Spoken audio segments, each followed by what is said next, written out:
8h46 sur Sud Radio, encore un petit quart d'heure, tout petit quart d'heure à passer ensemble, mais on a le temps de débattre, bien sûr, on prend le temps de débattre sur Sud Radio. Parlons vrai avec Arlette Chabot qui nous a rejoint, notre éditorialiste aussi, Éric Revel qui est avec nous et vous nous appelez 0826 300 300. On va parler dans un instant de la réforme des retraites qui arrive demain au Sénat, mais d'abord c'est Sabine qui nous appelle 0826 300 300 de Montpellier. Bonjour Sabine.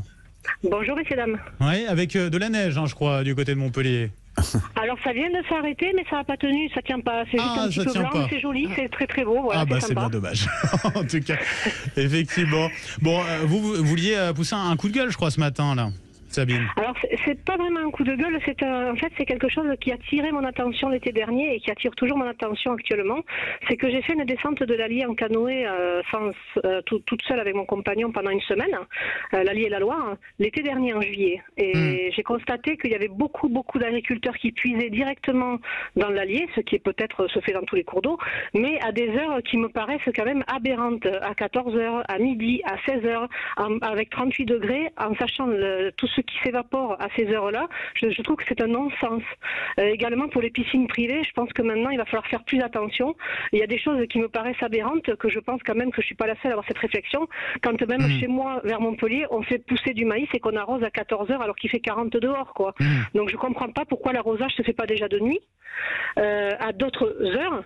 Et je pense que les agriculteurs, il y a une grosse réflexion à apporter à ce niveau-là. Voilà, c'était juste ce que j'avais à dire ce matin là-dessus. Eh ben merci en tout cas, merci Sabine de nous avoir appelé 0826 300 300. On va faire réagir nos éditorialistes. Éric Revel, en tout cas, on est dans l'attente un petit peu aujourd'hui par rapport à cet épisode de sécheresse hivernale avec des mesures de restriction d'eau qui pourraient être prises dès aujourd'hui. Effectivement, c'est un sujet plus qu'inquiétant, très clairement. Ah bah oui, c'est un sujet assez angoissant, même pas que pour les agriculteurs, mais aussi pour l'ensemble des citoyens. Parce que quand vous regardez quelques cartes hydrauliques en ce moment, vous apercevez que le débit des fleuves ou des rivières a beaucoup baissé. Alors il neige, vous en parliez, notamment sur les massifs, donc peut-être qu'avec la fonte des neiges, on va de nouveau avoir un débit un petit peu plus normal, mais en fait ça rejoint un peu ce qu'avait expliqué Emmanuel Macron, peut-être qu'il avait englobé tout ça quand il parlait de la fin des abondances. Il faut admettre aussi qu'avec le réchauffement climatique, les périodes de sécheresse vont être terribles et ça va poser de nombreux problèmes. Et vous savez, dans beaucoup de pays, nous on n'est pas les plus mal lotis, dans beaucoup de pays, l'eau c'est devenu véritablement l'or, comme le métal jaune, c'est-à-dire le bien le plus précieux. Donc attention, l'eau, c'est l'un des gros sujets majeurs, me semble-t-il, pour les années qui viennent. Avec Arlette. C'était un peu long, Arlette, pardon.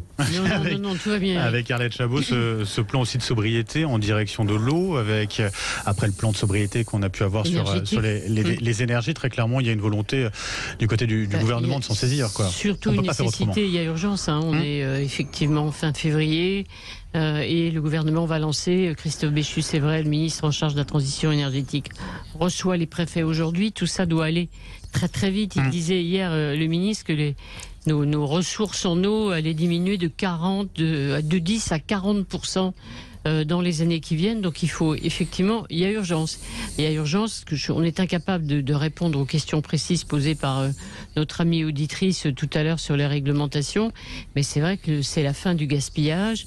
Il faudrait réfléchir à l'utilisation d'eau potable partout, tout le temps. Comment on réutilise des eaux usées. Donc tout ça, effectivement, là aussi, effectivement, il faut changer nos habitudes. Et ça, c'est une vraie révolution aussi pour l'eau. Effectivement. Bon, on va parler d'un autre sujet également. Avec vous, en 0826 300 300, vous pouvez réagir à cette question de la réforme des retraites. Près de 10 jours après son passage, la fin de son passage, effectivement, du côté de l'Assemblée, ça a été très tendu. Maintenant, ça sera au Sénat à partir de demain, d'en débattre, d'abord en commission, puis à partir de jeudi en plénière. Éric Revel, finalement, ça sera plus simple, plus favorable pour le gouvernement, ce passage au Sénat? Ou attention, il faut être vigilant pour le gouvernement? On verra si l'affront des députés, les Républicains de l'Assemblée nationale est devenue une épidémie chez les sénateurs, les Républicains du Palais du Luxembourg. Bon, on verra. Mais moi, ce qui me semble important, au-delà de l'idée que, en tout cas, le gouvernement fait tout comme que cette réforme serait déjà votée, il y a un sujet qu'on n'aborde pas du tout et qui est vraiment très intéressant politiquement, c'est le rôle central que de plus en plus le Sénat joue dans notre vie politique, dans ce bicaméralisme, comme on dit, où on a à la fois une Assemblée nationale qui est évidemment qui décide à la fin des navettes parlementaires par rapport aux sénateurs, mais le rôle du Sénat, à mon avis, depuis quelque temps, il est très prégnant. Souvenez-vous des rapports sur les cabinets conseils, souvenez-vous des rapports sur l'évolution de la chasse, et aujourd'hui le Sénat se retrouve un petit peu en arbitre des élégances, avec le calme des vieilles troupes, si j'ose dire, sans faire insulte aux sénateurs, face à une Assemblée nationale qui s'est échevelée, invectivée, insultée. Ça apparaît comme une sorte d'amer démocratique, de point de repère, le Sénat.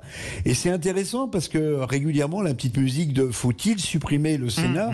revient aux oreilles de ceux qui pensent que la démocratie coûte trop cher. Je trouve que les sénateurs ont redoré et redorent depuis quelques mois, et sans jugement politique, le blason de cette chambre haute. Voilà. C'est ce que vous disiez d'ailleurs, Arlette Chabot, dans votre édito, finalement. C'est le côté Vive le Sénat qui s'est retrouvé, qui redorait un petit peu son image, quoi, depuis quelques temps. Son image, l'image du débat parlementaire, on va voir comment vont se dérouler les discussions. Ça ne veut pas dire que les oppositions vont être complaisantes. Je dis les oppositions à l'intérieur du Sénat. Et aussi au gouvernement, puisque effectivement le Sénat, la gauche est minoritaire. Mais débat parlementaire de bonne qualité, débat sur le fond. Eric avait raison aussi de rappeler les rapports parlementaires, dont d'ailleurs le gouvernement s'inspire de plus en plus. Et puis il faut dire les choses, comme le pouvoir n'a pas la majorité absolue à l'Assemblée, il faut chercher des alliés.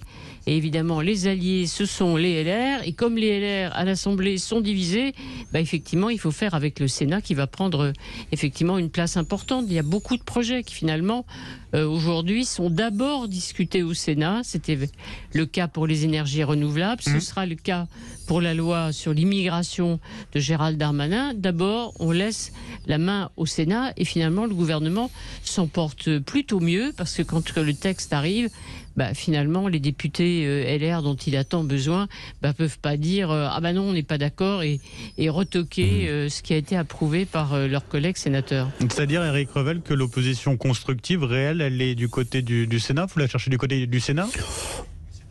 En tout cas, ils apparaissent comme... on les affuble souvent du nom de sages, vous voyez. Alors, ça n'empêche pas qu'il y ait des clivages politiques au sein du Sénat. Un sénateur socialiste, il ne pense pas la même chose qu'un sénateur républicain, etc. Mais c'est vrai que ce rôle du Sénat, il est un peu finalement inattendu, il est très fort. Mais n'oubliez pas quand même une chose, c'est que les sénateurs, comme les députés, sont des citoyens, et ils ont quand même en ligne de mire la journée du 7 mars, la journée du 7 mars, qui est une journée annoncée de blocage, sans doute, peut-être, total de l'économie du pays. Donc ça veut dire qu'il y a aussi cette épée de Damoclès, parce que pour ceux qui pensent que c'est déjà voté, qu'on n'en parle plus, et que quoi qu'il se passe le 7 mars, cette loi reviendra en navette parlementaire et finira par être adoptée, quoi qu'il arrive, par l'Assemblée, je veux voir aussi si les sénateurs vont bien garder leur calme. Vous voyez, quand on va commencer à s'approcher du 7 mars, on va vous annoncer des mobilisations, des secteurs entiers peut-être, les raffineries qui poursuivraient, les problèmes de carburant, j'en sais trop rien, mais tout ça, évidemment, ça met aussi de la pression sur les sénateurs. Et puis chacun aussi, Arlette le sait mieux que quiconque, chacun joue, ma chère Arlette, son petit jeu politique. Les Républicains, les socialistes, la NUPES, tout le monde essaie de faire face et puis pense aux élections prochaines aussi. Il y a malheureusement ce petit jeu politicien qu'il faut avoir en tête. Bien sûr, d'autant, Arlette Chabot, que on en parlait tout à l'heure avec votre édito, vous en parliez, c'est que avec les LR qui veulent durcir le ton un petit peu sur les régimes spéciaux, aller plus loin, avancer cette date du 7 mars, ça risque de jeter un peu de l'huile sur le feu, quoi. Alors ça, c'est une vraie difficulté. Le gouvernement peut bouger. Moi, je ne crois pas qu'il change beaucoup de position, même si le ministre du Travail dit qu'il est ouvert. Hein. Voilà, il est toujours ouvert. C'est ça, oui. Toutes les propositions. On peut. Du côté du gouvernement d'Emmanuel Macron, c'était on est ouvert à tout. Mais hein. en fait, on est d'accord sur rien. Oui. Mais quand même, au bout du compte, c'est vrai que l'histoire de la fin des régimes spéciaux, on peut trouver bien sûr que c'est trop tard dans le temps, la clause du grand-père. Hein, voilà, donc finalement, ce sera dans 40 ans que la réforme finalement sera totalement appliquée. Qui vont rentrer sur le marché de l'emploi aujourd'hui. Enfin, voilà, prochainement. Les sénateurs veulent accélérer. Ils parlent de justice sociale. Ils donnent une date, rapprochement à partir de 2025. Je ne crois pas que le gouvernement bouge énormément parce qu'alors là, c'est franchement ajouter de la colère à la colère ou en tout cas remettre un peu effectivement de carburant dans la machine de contestation. Et vous nous appelez 0826 300 300. On est avec Fred qui nous appelle du Gard. Bonjour Fred.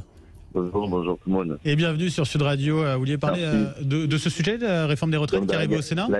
Oui, la garrigue est bien blanche aussi, comme à Montpellier. Voilà, donc oui, non, mais tout ça, c'est du spectacle. Hein, mais vous imaginez, en fait, que les gens, en fait, n'y croient plus à ce système politique.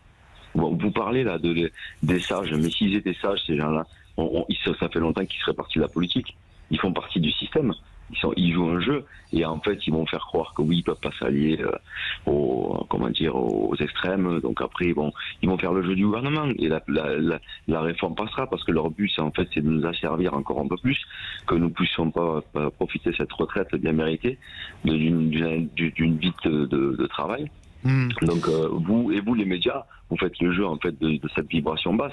Nous maintenant il faut qu'on se détache de tout ça et qu'on se retourne vers nous-mêmes et qu'on reprenne notre pouvoir. Mais vous avez la parole en tout cas sur Sud Radio, Fred, et vous pouvez justement donner votre avis. La preuve que vous voyez sur Sud Radio, justement, on vous fait réagir là-dessus. Je vibre au vous savez, et tout ça, je vois tout ce spectacle qui se met en place. Mais effectivement, il y a, et Éric Revel en parlait tout à l'heure, et puis Arlette Chabot aussi, c'est que forcément, dans ce jeu-là, il y a aussi la question de la politique politicienne qui rentre en jeu, effectivement. Merci beaucoup. Merci à vous, effectivement. Merci beaucoup. Merci à nos auditeurs qui étaient avec nous. Alors Fred, bien sûr, mais également Sabine qui nous ont appelé au 0826 300 300. Un grand merci à vous, Arlette Chabot, et à vous, Éric Revel. Merci très bonne beaucoup, à demain. Journée à tous. À demain, effectivement, Éric. Dans un instant, mettez-vous d'accord avec Christine Bouillot. D'ici là, un grand merci à toutes les équipes du Grand Matin de Sud Radio. Très belle journée à tous. Sud Radio. Sud Radio, parlons vrai.